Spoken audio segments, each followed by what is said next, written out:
Ça dépend, ouais, des fois oui, parce que quand tu vas dans des centres-villes très bruyants, ça peut être très très perturbant, quoi.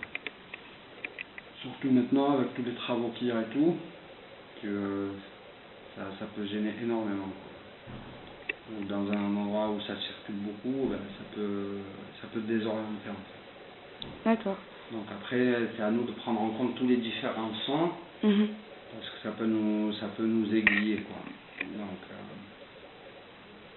Donc, ouais, là, lui, franchement, là, on trouve vraiment en compte. Voilà. Après, il y a d'autres trucs qui rentrent en compte, c'est aussi la perception, quoi. Pas la perception visuelle, mais oui. On peut sentir qu'on est proche d'un mur ou un truc comme ça, tu vois. D'accord. Et comment ça se passe pour que tu le sentes comme ça?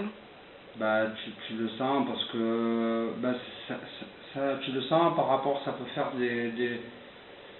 pour certains qui voient un tout petit peu, pas qui voient tout petit peu, mais une perception visuelle, ça peut faire des jeux d'ombre et de lumière, quoi, des trucs comme ça. D'accord. Pour d'autres, ça va être par rapport à un certain son qui va être renvoyé, tu vois. Et après, bon, bah, par rapport à la canne aussi, on a ce fait de toucher le mur ou un truc comme ça, où ça nous donne des repères aussi, quoi. Et toi, c'est comment du coup? Moi, c'est un peu tout, quoi. C'est pas la perception visuelle parce que je vois plus rien, quoi.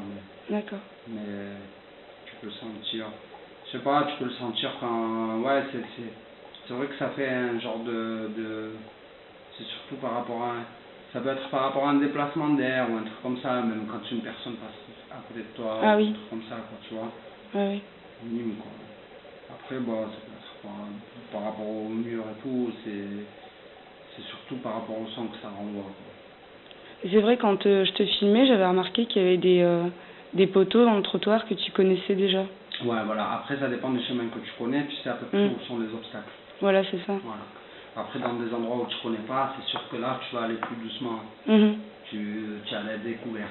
C'est exactement ce que j'avais remarqué en retraçant les lignes de ta canne. Ouais. C'est qu'au début, tu étais plus attentif parce qu'il y avait des escaliers, il y avait la porte, tout ça. Ouais. Et qu'une fois qu'on était sur le trottoir, là, ça allait super vite. Ouais. Tu avais vraiment une habitude, ça se voyait. Ouais, voilà, parce que ce chemin, je le fais beaucoup. Ouais, c'est sûr. Voilà, après d'autres chemins, c'est sûr que quand tu découvres et tout, tu hésites, quoi. Tu vas un peu plus doucement et heureusement, quoi. Parce que sinon... Oui, c'est sûr.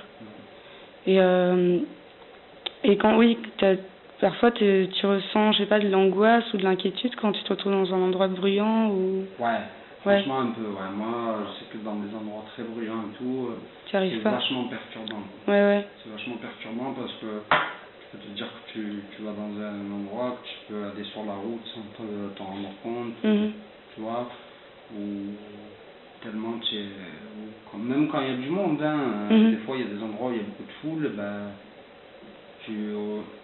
même dans des chemins que tu connais et tout, tu es obligé de faire des détours parce que tu peux pas rester en ligne droite, quoi, ce que je veux dire.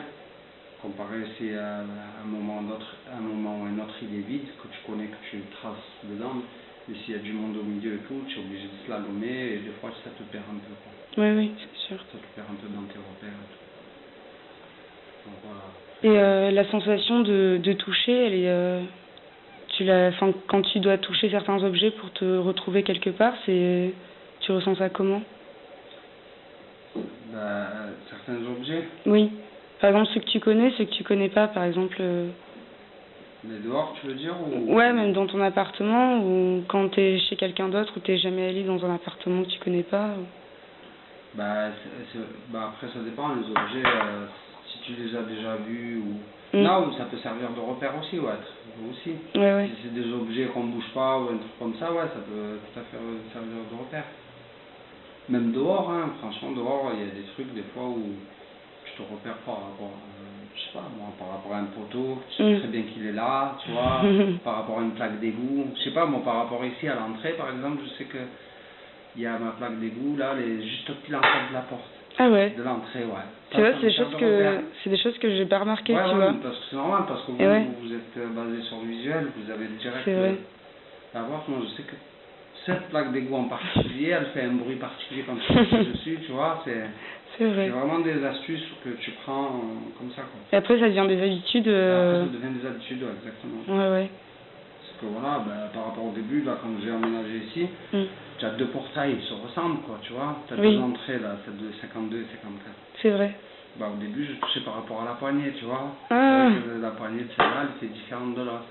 Ah, c'est malin, ouais. Voilà, c'est des petits trucs, quoi. Ou même que la porte, là, ce portail, quand tu l'ouvres, il grince, quoi. C'est vraiment des petits trucs, quoi, tu vois. Oui, oui. Après, ça peut être des repères par rapport à... Mais est-ce que, par exemple, dans ton imaginaire, tu perçois des choses quand même? C'est-à-dire?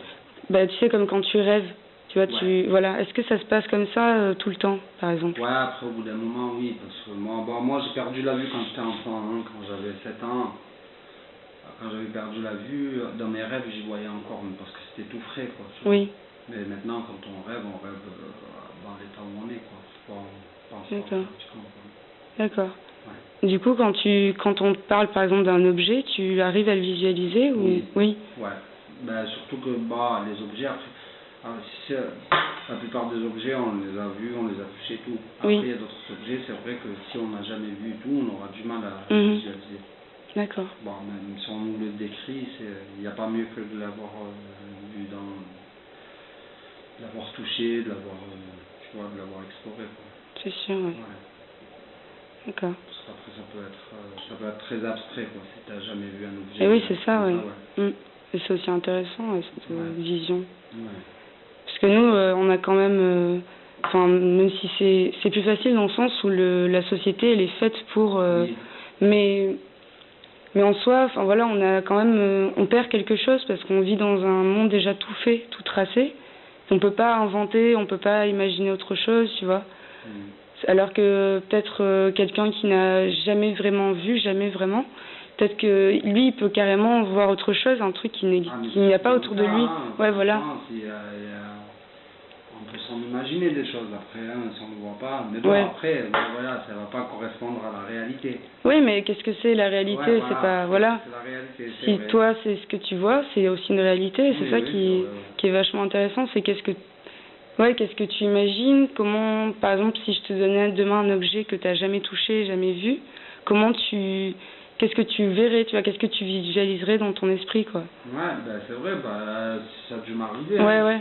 Oui, ça m'est arrivé parce que il y a des objets que je pensais que c'était fait comme ça, comme ci, comme ça et tout, et quand on me l'a montré, c'était carrément différent. Ah oui. Et même après, je restais persuadé de ce que tu pensais. De ce que je pensais moi, quoi. Ouais. Et c'est ça qui est super intéressant, c'est que tu peux retravailler